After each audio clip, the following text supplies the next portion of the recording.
Welcome back to another episode of All Things Everything presented by Gulf Coast Smoke. My name is Alonzo. And I'm Sabrina. And this is episode 73. How has your week been so far? It's been a good week.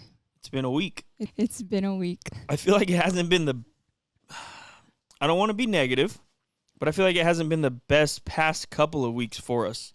Yeah. And, it just kind of is what it is. You roll with the punches. You do your best to let it be like water off your back or water under the bridge, whatever expression you want to use. But it definitely hasn't been easy.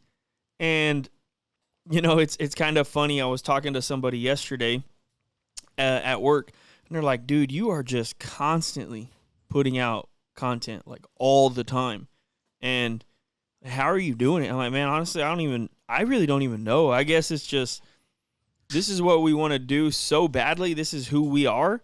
That it's just kind of what we do. I mean, right now, I just got off of work and we're here, we're filming this, and it just feels like this is where we're supposed to be. Yeah, and I think a lot of people make the comment of like, oh, you guys make it look so easy. And I think what's important to note is that it's not. It's not. And not only that, we don't get everything done. Keep that in mind. We do not, everything that we would like to get done, like ideally we would have filmed, 5 shorts this past weekend plus our video, right? So yeah, we definitely don't get everything done that we want, and there's things that get put on the back burner. But it's a game of like prioritizing. So it's like, okay, well, we need to get A, B, and C done, but we have to get the podcast done. We already missed last week. We got to get the podcast done, and then it's like we got to get a video out. Those are things that like have to get done, and if other things get put on the back burner, then so be it. But it's just one of those things where like you just have to keep grinding at it, keep working at it, and as long as you're trying, I think that's what counts. But yeah, we're definitely not doing everything that we would like to be doing. Yeah, no, for sure. And I think that I was also talking to somebody last week, and they were being really awesome and complimentary, and man, your numbers are looking great. You're growing. Your videos are looking amazing. You have a time issue. Your issue is that you don't have the time that you need to take this to another level. And it's not that we can't do it with the way we're doing it now, but we're not full-time creators. We're not full-time barbecuers. So our time after work is super valuable, and it's very, very, very necessary. This past weekend, for example, Friday, we set up really early at a barbecue competition, which we'll talk about in a little bit. Saturday, we competed all day. Saturday night, we're getting ready for the next day, which is our son's birthday party. And then we go to the birthday party. We spend the whole day basically doing what he wants to do for the most part. And then Sunday's his actual birthday. Or Monday. I'm sorry. Monday is his actual birthday, so my days are a little bit off there. Sorry about that. And we do what he wants all day again. Take him to the breakfast he wants at IHOP. He wanted to go to the park. We went to the park. He wanted to go see my parents and swim. We did that. We had a good dinner. It's just, and on those days, we didn't really want to work if we didn't have to. Unfortunately, we still did. I did voiceovers that morning. We packaged orders. But, I will say that. And, of course, there's really never, especially in the very beginning of the podcast, I always ask Sabrina, how are you doing? We don't really have a plan for that, right? Like, in a little bit, we have things that we're going to talk about, but this is just us shooting from the hip, having a conversation, right? I didn't really know we were going to talk about this or not talk about this, right? It's not that I don't want to or that I do, but it's just the topic. So, yeah, I think Sabrina, what she said is really important. If you guys want to do this, just know that, man, it's definitely not easy, and there's a lot of trying days, and, man, you just got to power through them. And, there's been a lot of things in my life recently that I feel are pulling me to one side in my life, and what I mean by that is I really do feel like this is what we're supposed to do. And I've mentioned that before, but really lately I feel like something is just pulling me to one side, and it's like, hey, you need to be doing this. You need to be putting your time and your effort here because this is important. And I've even got thoughts in my brain about like, hey, let's not even I won't go into it, but I have thoughts in my brain about we shouldn't do something this year. Instead, we should do what I don't know. I'm kind of everywhere. I'm always unfortunately like that, but yeah, it's been a little bit trying. We're we're doing our best to continue to put out videos and good high quality videos. And then some things just, you film and they don't go perfectly and you're like, man, is it what's going on? And it's just been a little bit rough lately, but I will also say this. I want no pity and nothing from anybody. There's a lot of people in the world that have way worse issues than we do. And Sabrina and I actually had that conversation just a few days ago, because we see things or we hear things or we notice things and we're like, man. Or we do things. Yeah. It's like, man, you know what?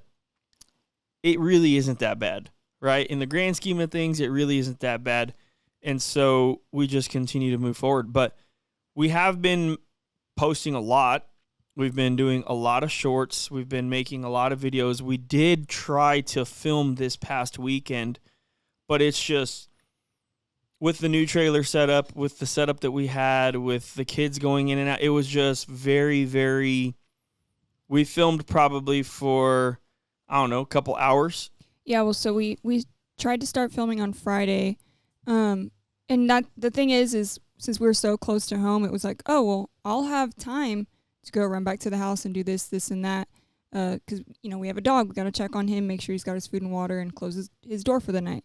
So it's like, okay, well, we should have time to do that. We're just 10 minutes away from the house. Yeah, you guys didn't get back to the trailer till 12:30. Yeah, well, yeah. Or like 12:30, I think. I think it was midnight. Yeah. But so then you plan for that, right? Like, oh, I'm going to go do that later. Well, then we have all this other stuff that goes on that we don't account for, or we didn't think it was going to take up that much time. So then it's like, okay, well, we still have to finish injecting and film. Yeah. Like the whole point was we wanted to film this weekend. Yeah. So we start filming, right? So we were doing our best to say, let's make this work. We really got to make this work. And then Saturday came around, and we started filming. The thing with the RV now is that we don't have the same setup that we did in the little trailer. Yeah. So we don't have our camera mounts, and I wasn't really thinking about that. And then because we've gone so long, I mean, it's been like 6-7 competitions that we haven't filmed, probably more. Probably more than that we just have not filmed. And so, you and I get used to our roles. Mm-hmm. I get used to, okay, well, I'm doing this while you're doing that. Yeah. And then I'm not thinking about the fact that, oh, well, I'm also supposed to be filming. Yeah. And I don't have my mounts. I brought a couple tripods, but there's not. They're really in the way though. Right. You can only have space for like one tripod. So yeah, because then we have the table, we have tripods on both sides of me, then a camera on the table. It's like, dude, this isn't working. Right. And I will say this: unfortunately, it did not feel right from the get go. And we had the conversation. We're like, dude, this just doesn't feel. It doesn't feel like we should be filming right now. And it's not even about us wanting to win or us wanting to focus so much, but like everything about it just felt wrong. It was just really, really weird. Our lighting wasn't there. We have lights in the trailer, but it's a lot of... So essentially we set up that little trailer to film. We built the whole setup to film, which made it really, really easy to do. Now that we've got the toy hauler, it's not a filming setup by any means, so... I don't know. It was just from the get-go, it was really hard. So we did try to film the contest, but we unfortunately weren't able to. At one point, we were just like, hey, you know what? Let's just do our best. Let's concentrate here, and let's see if we can't hopefully win this competition, which, I guess we'll just roll right into that. We did compete in Ingleside, Texas this past weekend in a CBA competition, ribs, pork, chicken, and fish. Ribs, pork, chicken, and brisket. Sorry, I don't know why I said fish. But we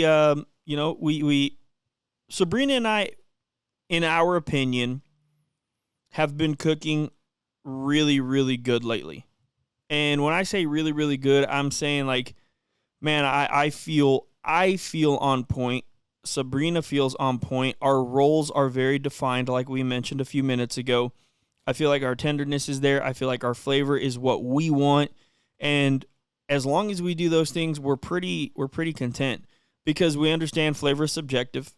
We're looking for that tenderness. We're looking to hopefully wow the judges and give them some really good food. But man, I'll tell you what, over the past 5-6 contests, we've thankfully, knock on wood, we've been walking.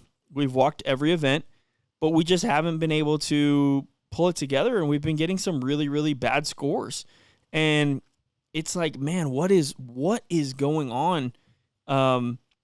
We haven't made any crazy changes or anything like that. We're now, looking, okay, maybe let's kind of like step back, see what we're doing. Maybe it's not working because, there's a lot of new products on the market, and a lot of people are doing this now or doing that now or using Bill's P-Trap. And, there's just a lot of great products out there, ours being one of them.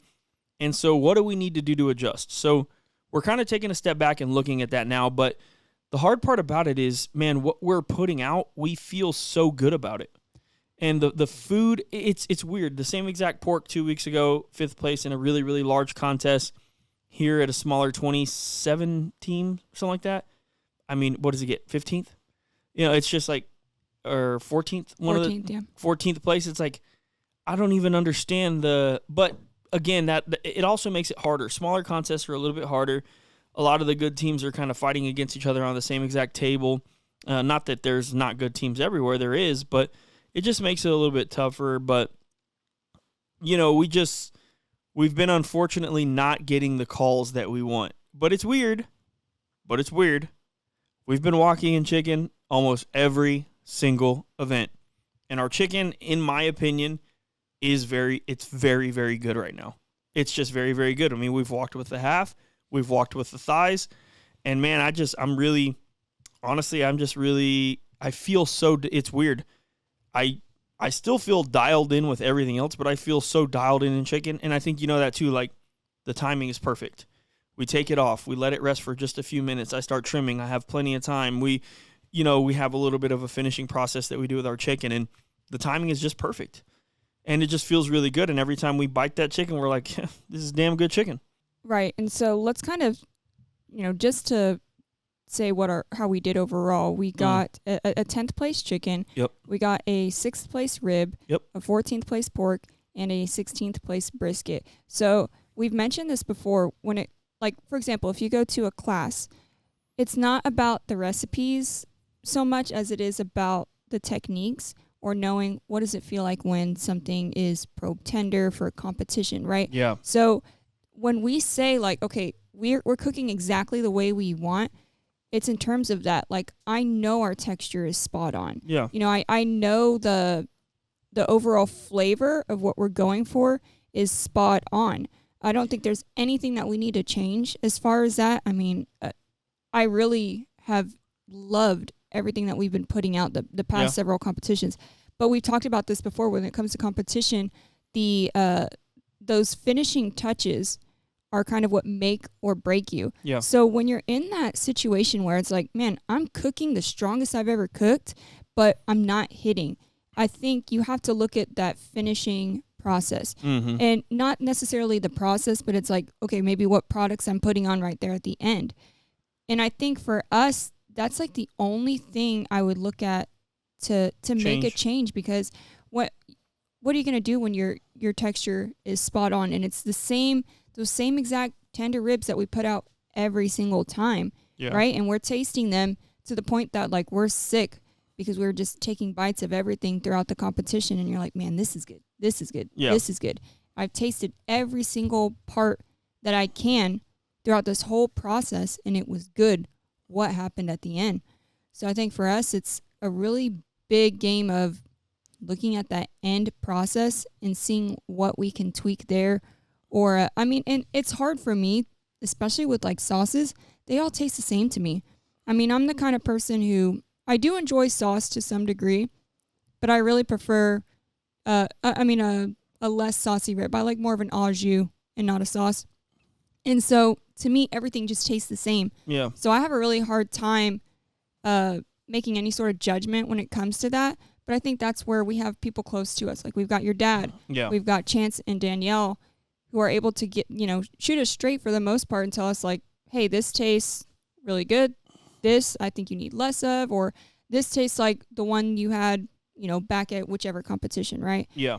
So it's a lot of digging deep right now and maybe taking steps back, saying, what were we doing back then? But the reality is our recipes have stayed the same Yeah. for so long. Yeah, they have. And our recipes haven't changed in such a long time that's really what makes it a little bit more difficult to dissect what you're doing wrong. Mm-hmm. But we did talk about this already, and I mean, I'll openly share it with you guys. We plan on using more of our glazes in our finishing because, when we've been not giving people, but people have come and taste our glazes, and, I'm going to be honest with you, they're loving it. Yeah. They're like, dude, that flavor is fire. Like, what the heck? So at the next contest, I'm quite literally going to grab our glaze and I'm going to pour it all over not pour it all over those ribs. I'm going to drizzle it all over those ribs. I'm going to drizzle it all over the pork. Yeah. I'm going to drizzle it all over the chicken. I mean, same exact thing that we talked about, that Sabrina and I talked about. And it's like, one of the things that is very, very evident to us right now is people do like the flavor of that. So we want to give it to them just a little bit more. And other than that, I mean, we've had a lot of success with the glazes, and, we've still been very, very consistent, I would say, and walking. But, the one thing is that kind of like, Sabrina started saying it, or she was saying it, when you're not hitting, it doesn't mean that you're not a good cook. It doesn't mean that you need to change everything. At least that's what I believe, right? And so that's why when we do, and if we do make changes, they're very, very, very minimal, like extremely minimal. We're not going to go and say, okay, I don't like any of the injections anymore. I don't like any of this stuff anymore. We're not going to do that. And I would never do that because that's not how we operate. We think, and I think, and I know we're still making good barbecue. It's just, little things here and there are not going our way, and that's all right. We have to weather the storm, and I guarantee you we will come out on the other side of this, and eventually we're going to hit that pot of gold. And I do still feel that we're a strong team wherever we go, and I think that, it's going to happen. I mean, we're gonna get back into the groove and get back into the swing of things. And it's going to be soon. I just know it because I know what we're capable of and I know what we've done before. Yeah, and I think the only scenario where you maybe want to scrap everything is if you're not getting calls at all. And that's the thing with us is we're still at least getting walks. It'll be pork and then maybe not pork the next time, but then pork again the next time. So we don't want to scrap everything just because you miss a call here and there. I mean, we're still consistently getting calls, so I don't recommend completely scrapping your recipes unless you're just not getting any walks at all. You're scoring like bottom of the pack every single time. That's the only time you really want to make a drastic change like that. And also for this past competition we went at, we looked at the scores. They were super low. Oh yeah. The guys that were judging, the people that were judging were being very, very, very critical, which I'm not saying that's a bad thing, but they were not giving a very good scores at all. I believe 755 or 754 won the contest, which is extremely low. And, multiple 180s, 170s, 172s. I mean, Fred Robles, one of the best brisket cooks in the world of all time, he's way down there in the standings in brisket, like way down there. So I'm not saying that it's impossible, but I mean, it's just maybe they weren't loving so much of the full-on competition food. I don't know, right? Batlin Barbecue, which is another great event in Ingleside, Texas. I feel like we do decently well there. But I feel like Brian Yoder, the promoter for that event, does a really, really good job of gathering judges ahead of time. He cooks competition barbecue himself, so he really just has a grasp on what is going on there. And I feel like that's why we can score a little bit better at a contest like that because, again, Brian puts in a lot of work to make that a great event. And this is, again, not something I plan on doing, but if you guys haven't gone to Batlin Barbecue in Ingleside, Texas, you should put that one on your list. It is a great contest to go to.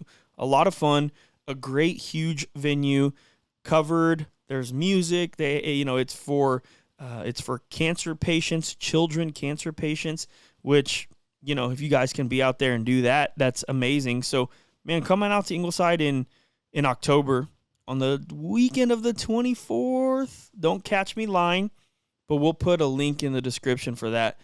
Brian's a good guy. He's a friend of mine, and he does put on a great event. Again, he didn't ask me to promote it. I'm doing this on my own. I really, really love that event, and I would love to see you guys there. Yeah. So what would you say? Because we had some talk about this going into the competition. Because like for this specific competition in Ingleside, we had similar talks when we did Winfest in Gregory, Texas, or Portland, Gregory, Portland, that area, and a lot of people kind of ask this question too. Should you do thighs in an area where barbecue is not known? What would your response be to that, especially based off of how we did this past weekend? Yeah, my response would be give them what's good. Right. You know, if it's good, it's good. We've been running thighs for a little bit now, and we've run them in a lot of areas that people said they're not going to work, or that, hey, they don't like thighs in that area. We have stuck to our guns, and we've been walking in chicken. You know, it's just, I'm not saying that we are the end-all, be-all for a decision like that, but I will say if your thigh is good, give it to them. Yeah. If your half is good, give it to them. Whatever you want, that it's got to be good. You know, it's really got to be good. And I will say that I feel very, very, very strongly, and this is, it's kind of funny coming from us again, right? We're talking about chicken now. I feel very, very, very strongly about chicken now. Like no matter where we go, I feel good about chicken. Right. I just, even if it's a half, because we've dialed in our half. We did it in Cuero. We walked fourth out of all those teams. It was a good half that day. And I stand by it. I don't think that there's anything I'm going to change with this chicken for a very long time. And it is the simplest it's ever been. Yeah. By about 50 steps. Yeah. Overall, for the whole barbecue process. For the whole barbecue process, I'm not even exaggerating. It is the simplest chicken you could even think of. I won't give you every detail, but take the dang chicken out of the bag, trim it up a little bit, season it with our seasonings, and throw it on the smoker. Pretty much, yeah. That's pretty much what we're doing. Yeah. You know, and it's just about cooking the chicken properly, right? So, yeah, if you're in an area where you feel like thighs are not going to hit, or if someone's saying that, hey, they don't really like thighs in that area, man, if your thigh is good, I say run it. Yeah. I say run it because, you know, there were some discussions this past weekend of, you know, thighs are not really going to do good in the Ingleside area, or especially where we were going to be. And we ended up walking with them. I mean, it's not like we won, but that's not going to hurt us. That thigh is not going to hurt us. It was a 10th place. Then we got the 6th place rib. At that point, we're in the contest. We are in the contest. We have a chance to win it all. Now, unfortunately, pork and brisket didn't really do it for us, but we were in the contest with the first two. So as long as it's not taking you out of the contest, man, I say run it. Yeah, I mean, shoot, we saw Kevin get a first place in Corpus, where we said the same thing, like, man, I don't know if they're going to nose thighs. And it's such a funny concept, right? Because it's like everybody knows what a chicken thigh is. So it's like, why is it such a foreign concept in the competition barbecue world? Yeah. If you go somewhere that they don't know very much about competition barbecue, well, they should still know what a thigh is. You know what I mean? So it's a really weird thing to have to juggle in your brain of which to do. But yeah, if something is hitting for you, you got to keep doing that. I agree. I 100% agree. I mean, at this point, there's really no point of us changing what we're doing in the chicken. Right. At all. The ribs, I feel really good about. The pork, I feel really good about. I mean, even the brisket, I feel really good about it all, but we will be making minor changes to everything. Well, besides chicken, minor changes, and we'll see how it happens. We'll see how it does, not how it happens. I'm sorry.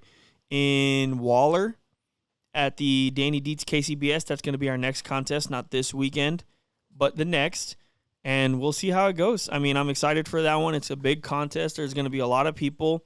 It's a KCBS, so it's going to be quick, but I'm very excited to see how we do.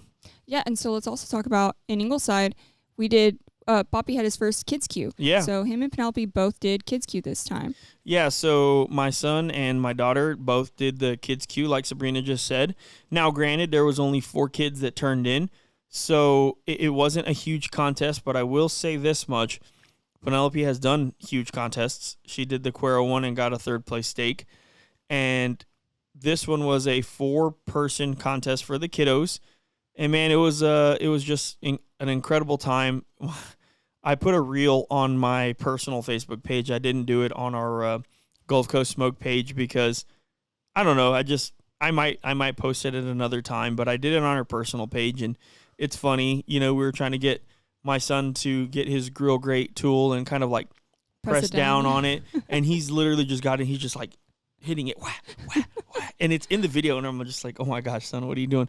But then he turned it over, and the marks were perfect, and I was like, okay, well, I guess it works. But the thing that I love the most about him is that I was giving my suggestion on how I thought he should cook it. Hey, because so we pour the charcoal in, and I put the grates on, whatever, but my kids do the rest.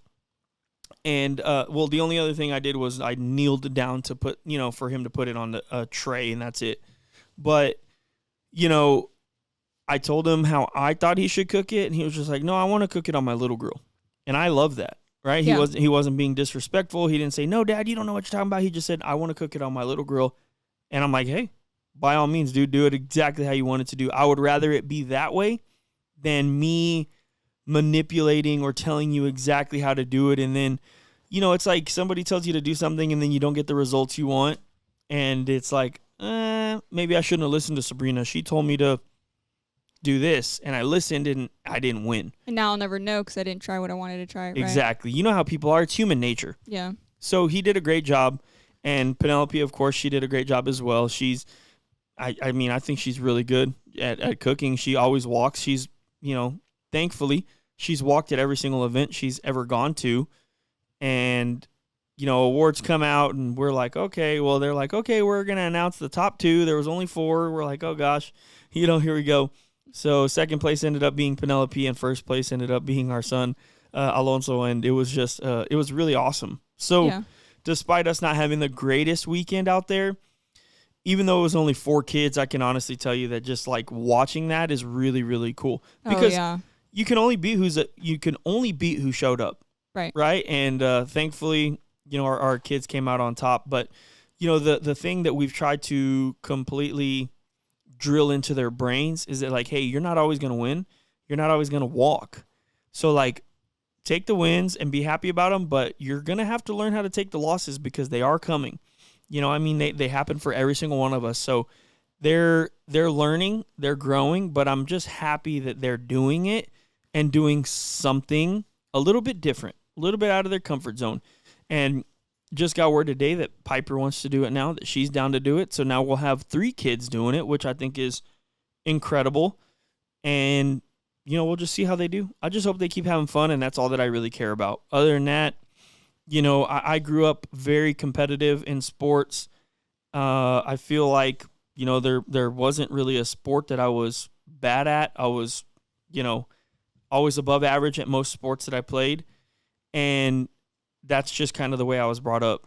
My dad was one of those dads that didn't say anything or do anything when we were at practice. But if I told him I wanted to be good at something after, we were working at the house, in the garage, he was hitting me ground balls. He was teaching me how to deep snap. He was, at the golf course with me until dark, or walking or doing whatever. And, things have kind of, I don't want to say they've changed for me, but I'm not so hard on the kids when it comes to that stuff.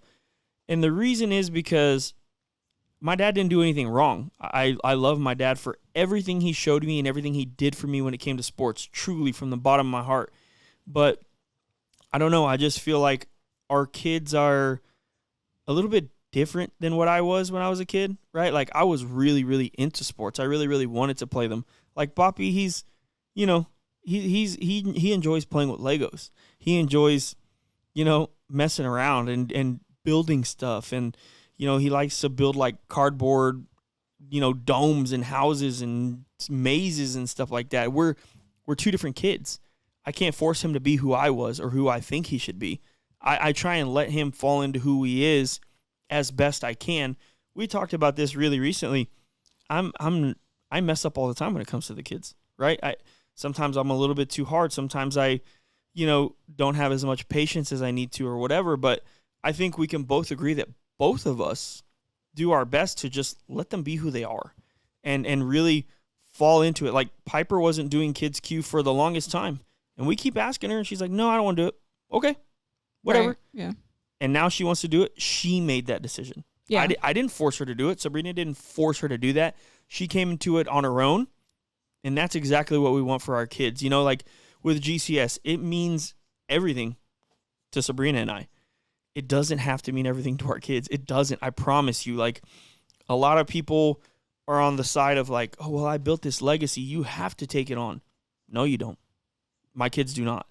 If GCS ends with Sabrina and I will be the happiest man alive, because that means that my kids decided to do their own thing. Now, if it keeps going because of them, I will again be the happiest man alive, because we built something that they want for a lifetime.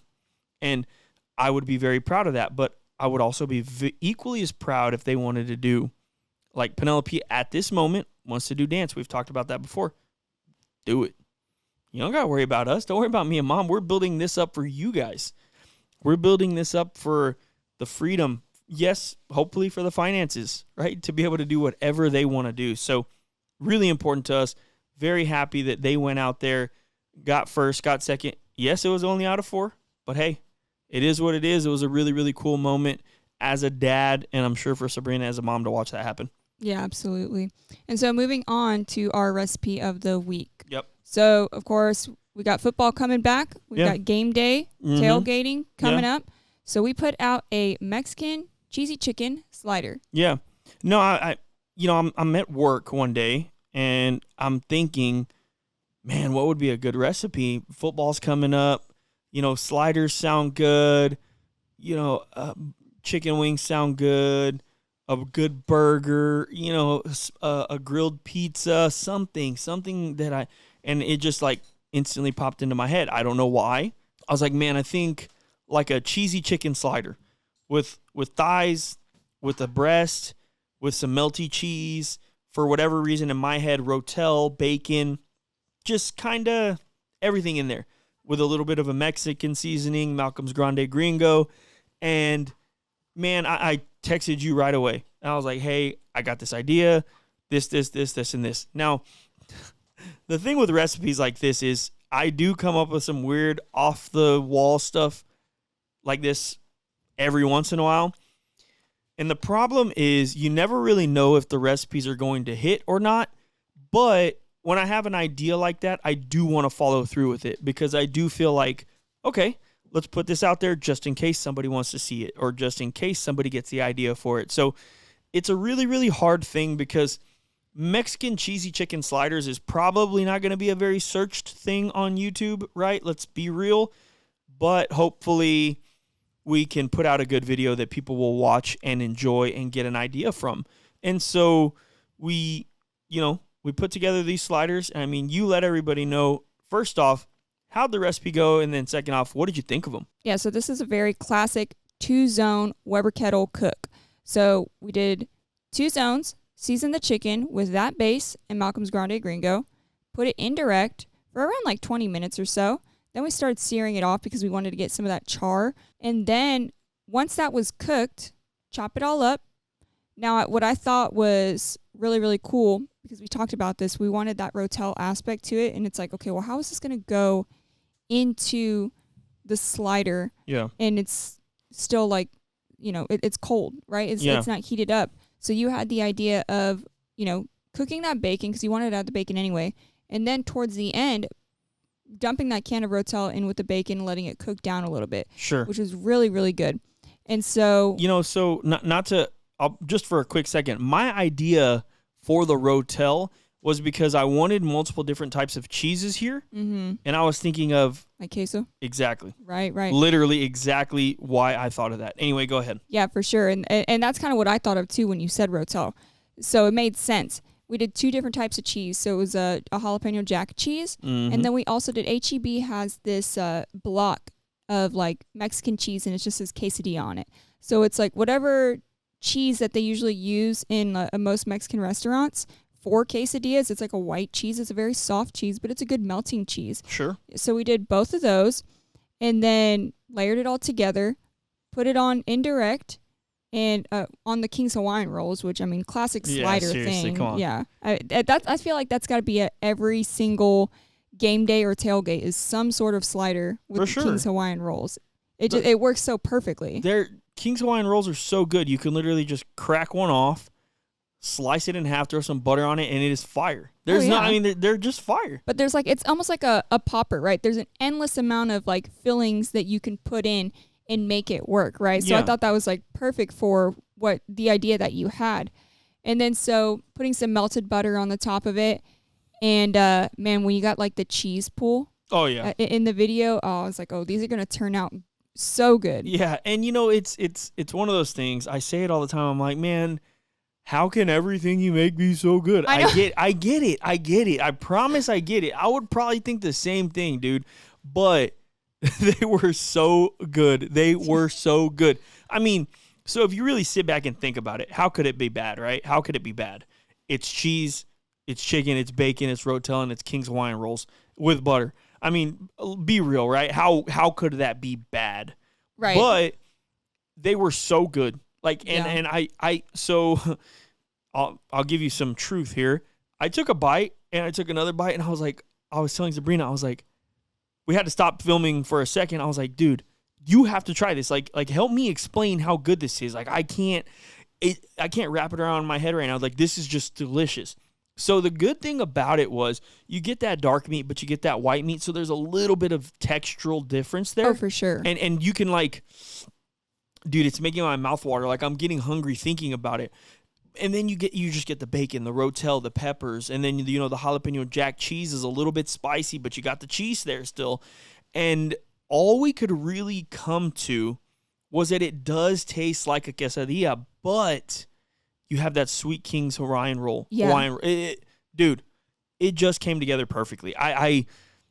But again, it's not like we reinvented the wheel here necessarily. I mean, I do think it was a little bit out of the box, maybe not outside of the box, but like it was a unique little recipe, but we didn't reinvent the wheel. We used great ingredients and put them together, right? So of course it's not going to be bad. I'm just going to be honest. Yeah. And I would even dare to say I thought it was better than a quesadilla because for sure. Yeah. You have the soft, like buttery and almost toasted, from putting it on the grill.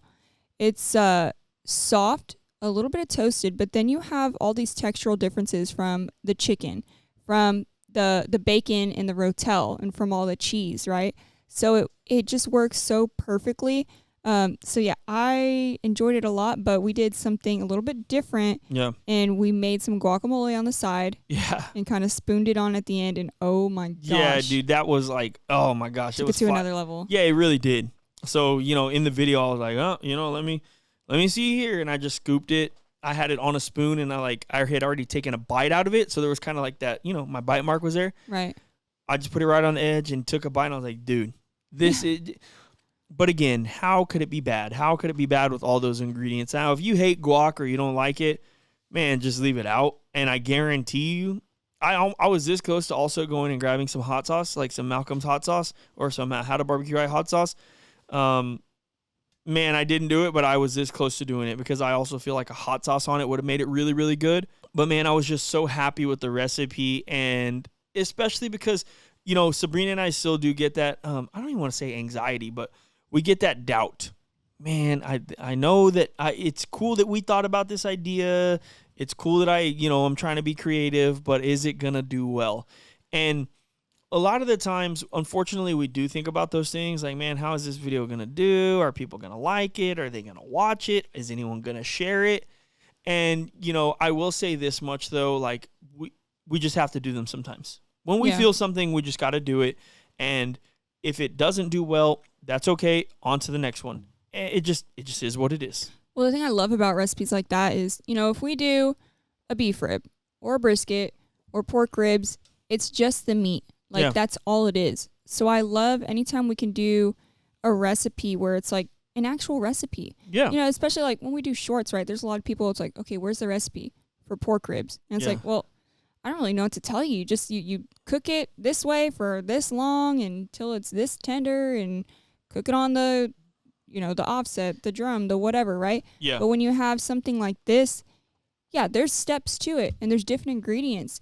And when it's so rewarding when it all comes together at the end there, when you're like, man, this in my head, it sounds good, And but it was. right, but I don't know how it's going to translate at the end, if this is going to be a recipe that people are going to want to make. And that's why it's like, yeah, I know you hear it from us all the time that this one's really good and this was really good.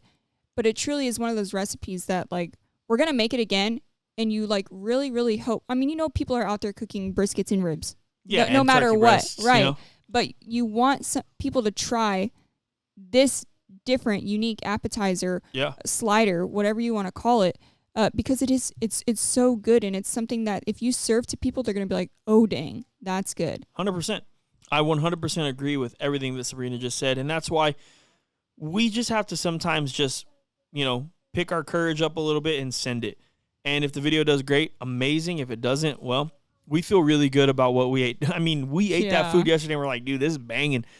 And that's our goal, is to share good recipes with you guys that are delicious and that we would feed our family, which we did yesterday. So hopefully you guys enjoy that one and you try it out. I really think it'd be a great, great, great game day appetizer for you guys. For anybody that's hosting little parties or whatever, man, it's going to be really, really good, because those things were truly, truly, truly incredible. And we really enjoyed them. But yeah, and make sure to let us know on Facebook, Instagram, wherever. If you tried the recipe, let us know what you thought about it. Because, for sure. I think that kind of feedback is what makes other people say, oh, well, I wasn't sure about that, but so-and-so said it was good. I might as well try it too. 100%. Yep. And so moving on, we also have some questions. And our first question comes from Jeremy Hernandez. Fat side up or down? I think it depends on the smoker. So if you're cooking like on a drum or something where the heat's directly coming from the bottom, I would put the fat down. If you're doing an offset smoker, I would do the fat side up. That's just me. Butcher paper or foil? Personally, I prefer foil for sure. And he also asks, foil boat with tallow? We do not use tallow on any of our cooks. That's just, we just don't do it. I prefer to use butter and beef broth, a little bit of a mixture for my briskets, and I think it turns out really, really good. Hopefully, give it a try and let me know what you think. Warmers, Cambro, ice chest, or a zipper pouch. So I've never tried a zipper pouch. Ice chest, I think, works good as long as it's a well-insulated one, but I do think Cambro is going to be the best. Yeah, especially because with the ice chest, if you have multiple things, you can really only fit so much, and then you're stacking things on top of each other, where with the Cambro, you got the pan so you can slide things in. Nothing's just sitting on top of something else. I agree 100%. And then how long to let rest? And I think this just depends. If we're talking about brisket, I do think you want to rest at least for 6 hours. So Sabrina knows this. I'll tell you guys now. If I'm doing a brisket for tomorrow, I'm starting 24 hours ahead of time. 24 hours ahead of time. So if it's a 15, 14-pound brisket, it's going to take me anywhere from 12 to 14 hours to smoke it, and I'm going to let it rest until it's time to slice.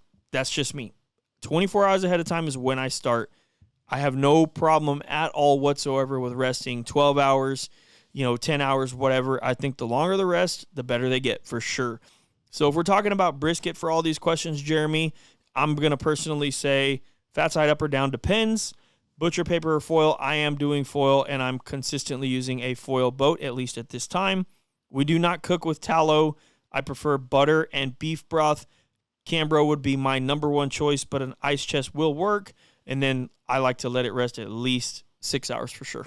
Eddie Morales comments, meatloaf. So if you're looking on Facebook, we've got a picture of our most recent competition brisket. Yeah. And everybody tends to think it is meatloaf, or as you commented, banana bread. Yeah. I don't know why people even think it looks like meatloaf or banana bread. So we kind of play into it a little bit, and hopefully we get some comments on the posts when we do it. And Jonathan Brunette says, what protein do you guys think you do the best or are most confident in cooking? And what is your favorite one to taste? So we'll both answer this. For me, what do I think that we do the best? Probably pork. And my favorite to taste would be pork as well. What do you think? I mean, my answer, I'm sure will have people rolling their eyes, but I think we cook everything very, very well. So I don't really, as far as that, I don't really know what would be the best out of all of them. I feel very confident about all the proteins that you cook. As far as my favorite one to taste, usually is ribs. Yeah. I get really excited about tasting the ribs. I mean, it's just right down my alley of, we've got the au jus, we've got the pieces of ribs with the seasoning still on it. Because what happens is before we really sauce, we're slicing them, tasting them before we dunk. There's some stuff that goes on there beforehand, but it's already had time to set, right? So it's got it, all that seasoning and that flavor right there without it being too saucy. And so that's my favorite part, and it's on the bone, so it's got a lot of flavor. So that's easily got to be my favorite to try. Yeah, I don't mind eating ribs either. I'll tell you that much. Yeah. Keating Helm says, tell us a little bit about the Kids Q experience. I know that my kids have gotten into competition barbecue and they love it.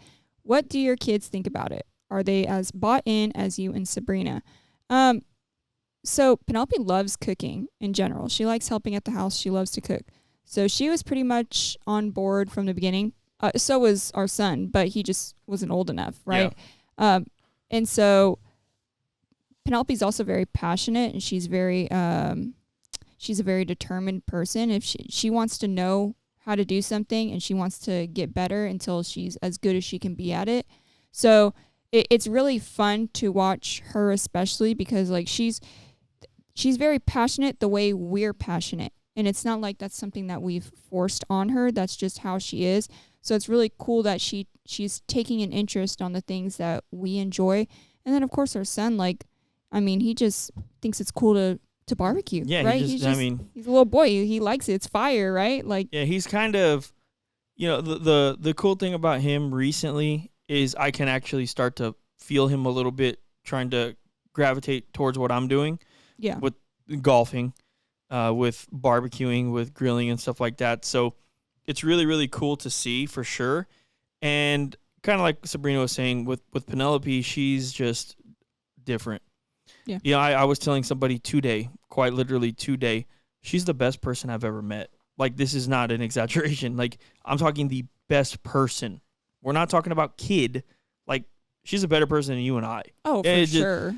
The other day when her brother won, she was like, I was about to cry. I was so happy for him. Yeah. You can see, if obviously for the people who have you as a friend on Facebook and see the video, when his song played, she's like, yeah. Her face lights up. She was so happy for her brother, didn't even care that he beat her.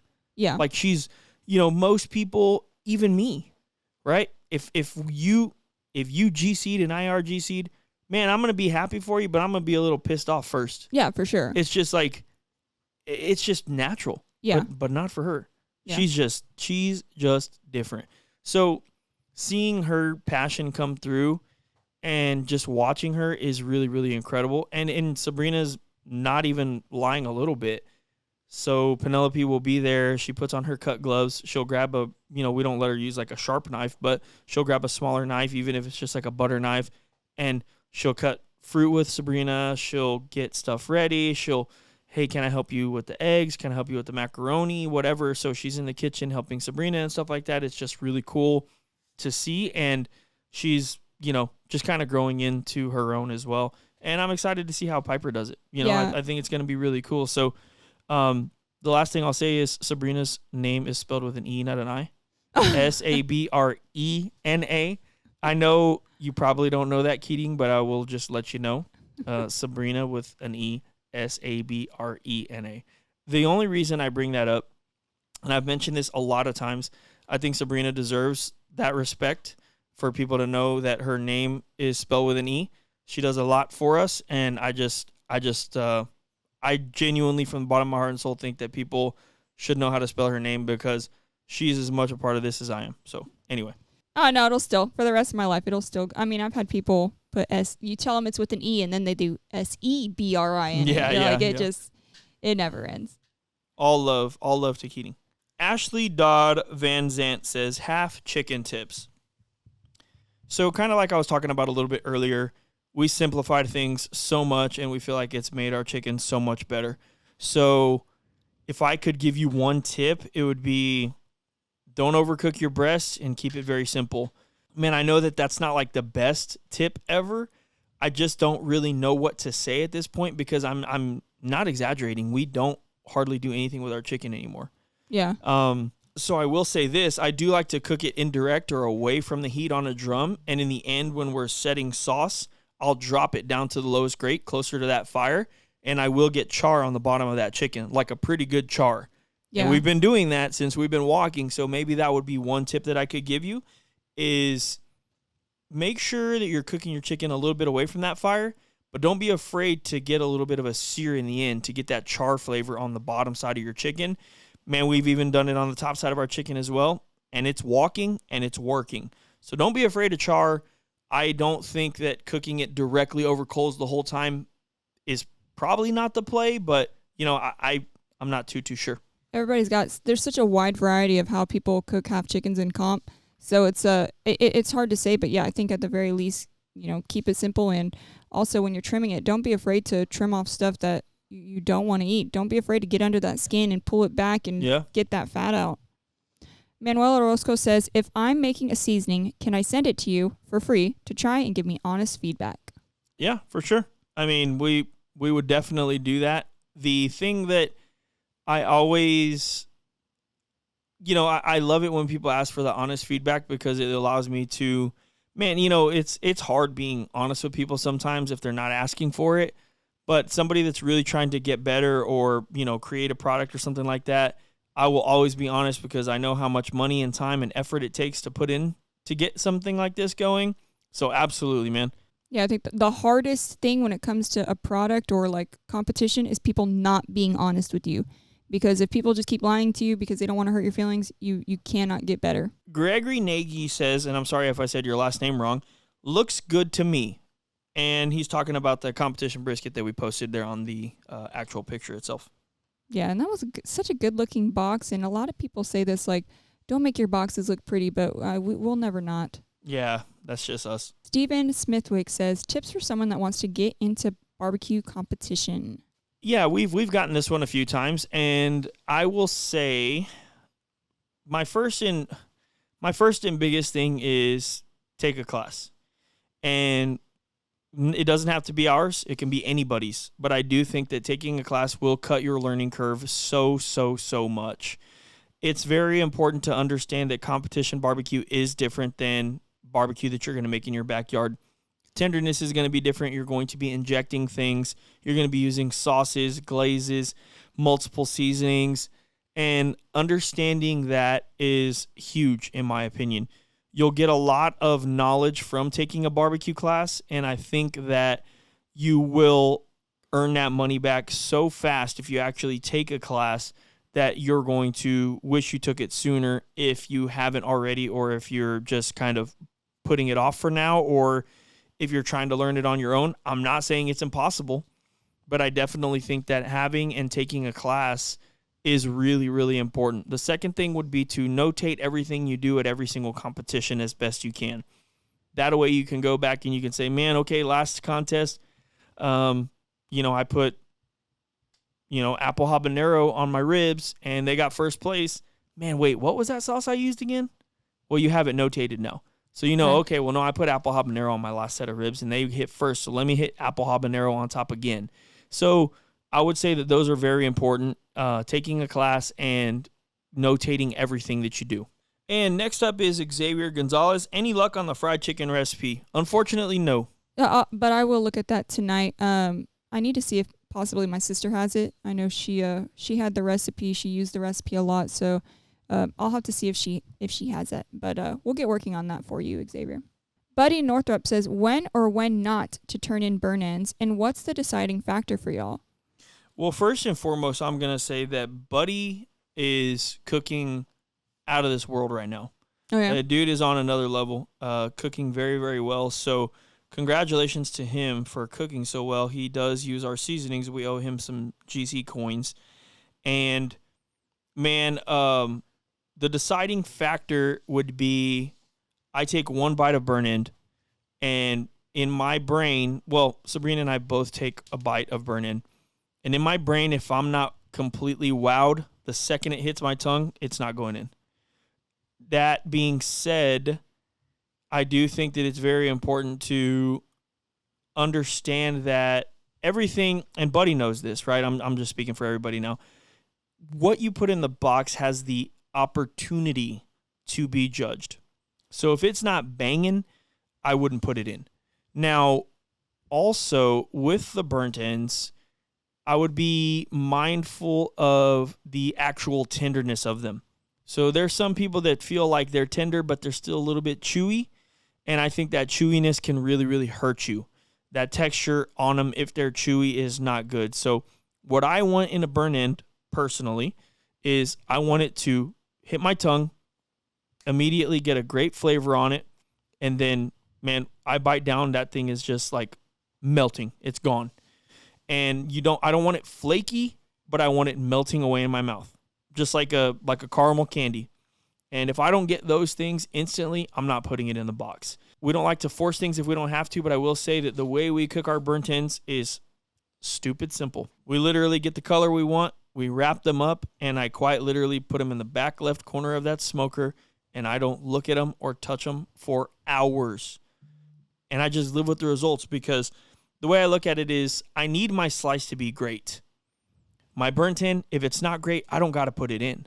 So I'm really focusing on the slice, and those burnt ends, man, I'm taking them off probably 1 o'clock, 12:30. I mean, they're just getting melted all day.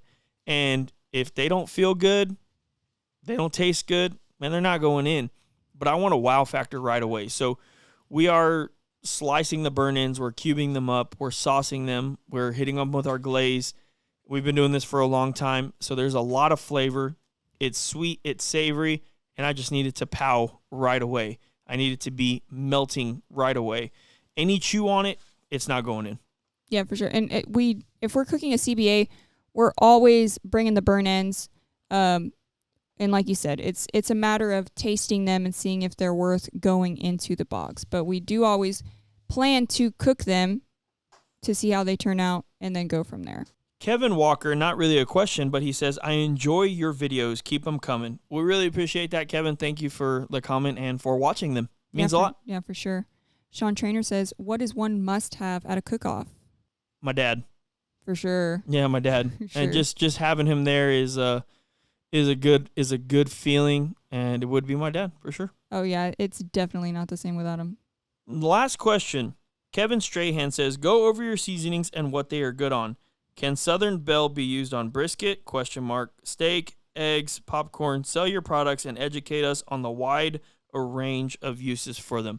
Good question. Yeah, that's a good question. So we'll start with the first seasoning that we ever created, and we'll go to our newest one. So I'll do one, Sabrina can do one, and we'll just kind of trade off like that. So the first seasoning that we ever created was Southern Hospitality. That's a sweet barbecue seasoning. You're going to get the smokiness. You're going to get the sweetness. You're going to get the beautiful red color that's needed in barbecue, in my opinion, on ribs, on chicken, on fish, on pork. And it was designed for those things. Now, the thing is, over time, Southern Hospitality has been used on so many things that, man, you can truly put it on whatever. Put it on our competition brisket, right? We put it on top of fajitas. It's just so versatile. We'll throw it in cream cheese. We'll throw it on popcorn. We'll throw it over chips, like as a chip seasoning. It's a very, very versatile seasoning, but it is a sweet seasoning. So if you're looking for something more savory, Southern Hospitality is not necessarily going to be for you. You would want something like Southern Belle, which is... Yeah, so Southern Belle was created because at the time, we just had Southern Hospitality, sweet. We wanted something a little more geared towards beef. So Southern Belle is our beef seasoning, so to speak, but you don't have to use it only on beef. It is more savory, so it's going to have more salt. It's going to have more black pepper. It has that parsley, so it's a little more... And it has a thicker black pepper. So it's a little more herby, right? So it's very savory, on the savory side. Mm-hmm. So yeah, you can use it on brisket, burgers, steaks, fajitas. You can use it on chicken, grilled chicken, right? We use it on our competition ribs. We use it on our competition pork. We use it on our competition brisket, Yeah, and one of my favorite things to do is combine the two. So I've used Southern Hospitality and Southern Belle on, for example, fries. I've used them on inside of chili recipes, mashed Sloppy potatoes. Joes, mashed potatoes. I do like them on eggs. I like Hospitality and Belle on eggs. I'll do it on avocado. If we have a steak and I'm eating, fresh avocado with it, I'll sprinkle it with Southern Belle. Belle on cauliflower rice. It's just, that one's a very, very, very versatile one. I would say that of every seasoning besides that base, it's the most versatile. Yeah. And it's because it is a savory seasoning and you can put it on whatever and you're still going to get a really, really good color from it. So it has more of a tannish brown color because of it does have sugar in it, but because of the salt and the pepper and a little bit of the other seasonings, you're going to get a little bit of a browner tan color on it. But you can definitely put it on ribs and still get a really good color with some nice clean smoke. And it's just going to go perfect on steak, briskets, and all that stuff. So we had those two.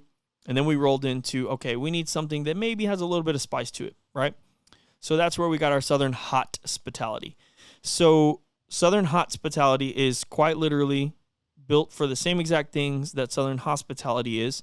The difference is there's more pepper, less brown sugar, and the pepper is going to be stronger. And by pepper, I mean like red pepper, not black pepper.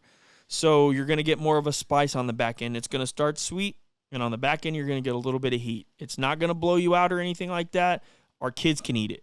But it does have a good little spice to it. We've used it on popcorn as well. I know people they'll use it like on their fruit.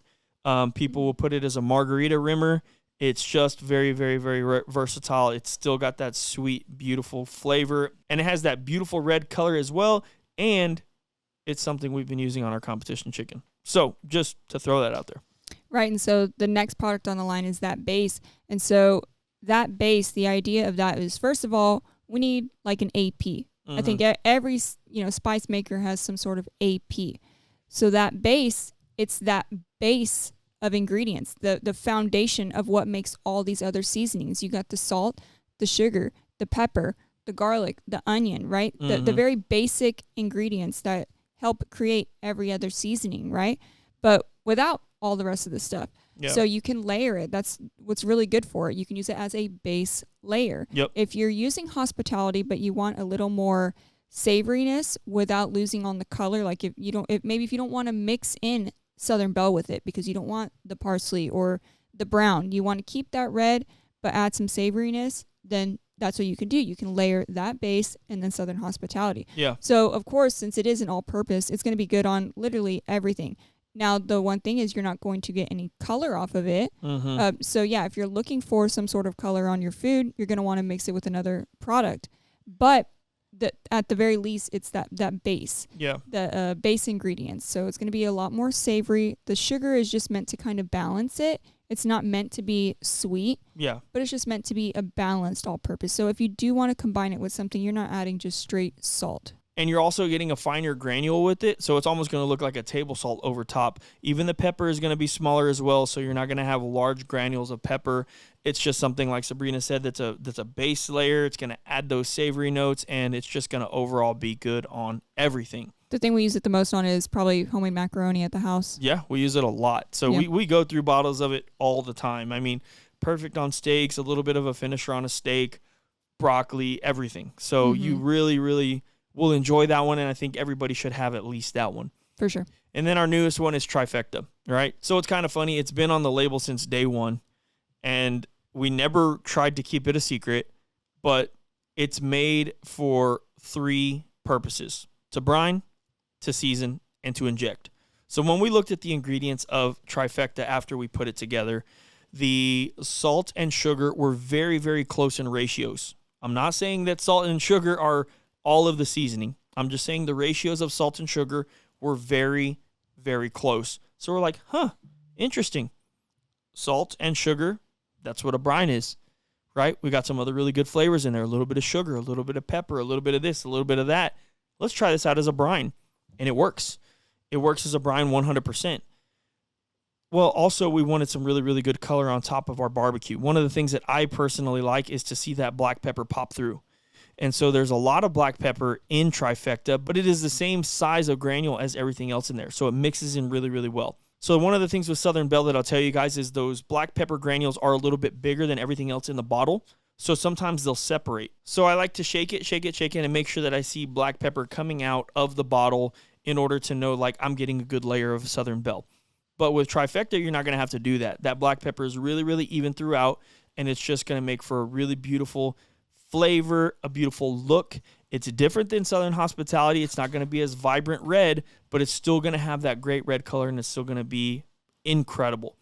Now, one contest, it was a long time ago. I'm sitting there and I'm like, man, you know how I am. Sabrina knows how I am. I'm like, hey, give me that trifecta, man. Just let me throw some in my injection. I throw a couple of tablespoons in there. I mix it up. I taste it. Oh, that's fire. We inject it up into our pork. First place pork, first place rib, perfect score pork. That was the first time we ever used it. It was at Texas Angels, 2023. And ever since then, it's like, okay, we can inject this into something now. So now we inject it into chicken, we inject it into ribs, and we inject it into pork. We use it on top of our brisket. It goes onto every single protein that we use. It is our most used seasoning now.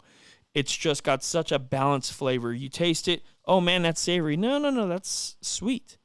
No, that's you can't put your tongue on it. It's very, very, very well balanced, and it has multiple purposes for it. So that base is something I think everybody should have. If you were only to get two, well, it's hard to say because I'm if I was gonna say get two, I'm like, maybe base in Southern Hospitality. Yeah. But I'm like, man, they're all good, okay? And that's just the truth. Obviously, we think that, right? We're biased. This is our product, and we really, really love all of our products, but they all have different purposes. So if you're looking for something really well-rounded, trifecta. One product, 3 successful outcomes. If you're looking for an all-purpose, that base. If you're looking for something a little sweet and spicy, hospitality. If you're looking for, man, I don't even want to say beef, but if you're looking for salty. If you're looking for a salty beef seasoning that can really go on anything, Southern Belle. If you want classic sweet barbecue flavor, Southern Hospitality. Yeah. You will not be disappointed with any of them. I personally guarantee it. Yeah, and it looks like that is all the questions we have from Facebook. Well, if that's all the questions, is that everything that you had to talk about today? Yeah, I think so. All right. So I'm going to take this quick moment to tell you guys that if you haven't subscribed to the channel, you can do it right now for free. We're over 75,000 subscribers, and we're pushing towards 100,000. I think it's possible to get it this year. If you guys help us out and subscribe for free, it would really mean a lot. If you're listening to this podcast on Apple, Spotify, or whatever platform you're listening to it on, man, share it with a friend. Maybe they'll like the podcast. Maybe they'll like hearing us talk about barbecue or Kids Q or Business whatever. advice. I don't know. Just whatever. This is our podcast. We enjoy this time together, and we really hope that you guys are enjoying it as well. So Sabrina doesn't have anything else. I'm good. We will see you guys, or you'll hear us on the next episode. Peace.